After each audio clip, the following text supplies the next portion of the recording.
సంవత్సరాల తరబడి ఎన్ని మందులు వాడినా మీ మోకాల నొప్పులు తగ్గట్లేదా? ప్రాణ పెయిన్ క్లినిక్ లో అత్యాధునిక చికిత్స. ఉమ్మడి అనంతపురం జిల్లాలో ధర్మవరం ఎన్నికలపై జనంలో ఆసక్తి పెరుగుతోంది. Dharmavaram sitting MLA Kethireddy Venkatramireddy social మీడియాలో ట్రెండింగ్ టాపిక్గా ఉంటారు. నియోజకవర్గంలో వాడవాడ తిరుగుతూ ఆయన రిలీజ్ చేసిన వీడియోలు చాలామంది చూసే ఉంటారు. అయితే ప్రభుత్వంపై వ్యతిరేకత తమకు కలిసి వస్తుందని కూటమి భావిస్తోంది. ఇక్కడ కేతిరెడ్డి మైనస్ పాయింట్లని ప్రజల్లోకి తీసుకెళ్లే ప్రయత్నం చేస్తోంది. ఇంతకీ ధర్మవరం నియోజకవర్గంలో ప్రస్తుత పరిస్థితి ఏంటో సై 2024లో చూద్దాం.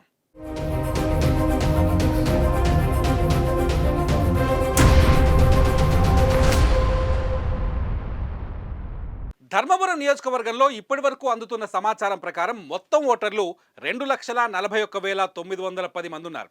ఇందులో పురుష ఓటర్లు 1,20,317 మంది, మహిళా ఓటర్లు 1,21,573 మంది, ట్రాన్స్జెండర్స్ ఇక్కడ 20గా కనిపిస్తున్నారు. ధర్మవరం ఎన్నికల ఫలితాల్లో పద్మశాలి ఓటర్ల ప్రభావం మొదటి నుంచి కనిపిస్తోంది. ధర్మవరాన్ని సిల్క్ సిటీ ఆఫ్ ఆంధ్రప్రదేశ్ అంటారు. పట్టు చీరల హబ్గా ఉన్న ధర్మవరం చీరలకు అంతర్జాతీయ స్థాయిలో గుర్తింపు ఉంది.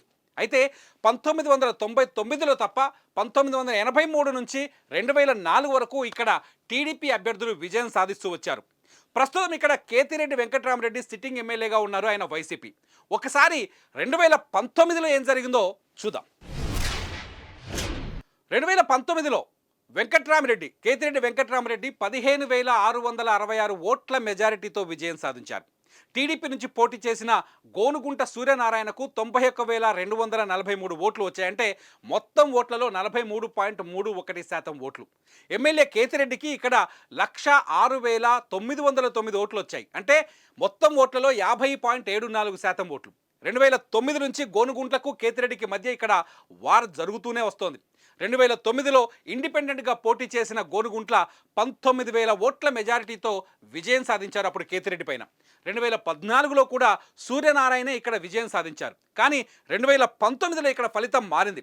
కేతిరెడ్డికి ఈసారి విజయం దక్కింది. అయితే రెండోసారి కూడా విజయం నాదే అని కేతిరెడ్డి చెబుతున్నారు. ఇంతకీ 2024 ఇక్కడ ఏం జరగబోతోందో చూద్దాం. మే 13వ తేదీన జరిగే ఎన్నికల్లో ధర్మవరం నుంచి సిట్టింగ్ ఎమ్మెల్యే కేతిరెడ్డి వెంకట్రామరెడ్డి వైసీపీ నుంచి రంగంలోకి దిగుతున్నారు. కేతిరెడ్డిని ఓడించి తీరాలనే లక్ష్యంతో ఉన్న కూటమి బీజేపీ నేత సత్యకుమార్ను ఎన్నికల రణరంగంలోకి దించింది. సత్యకుమార్కు బీజేపీలో మంచి పేరుంది.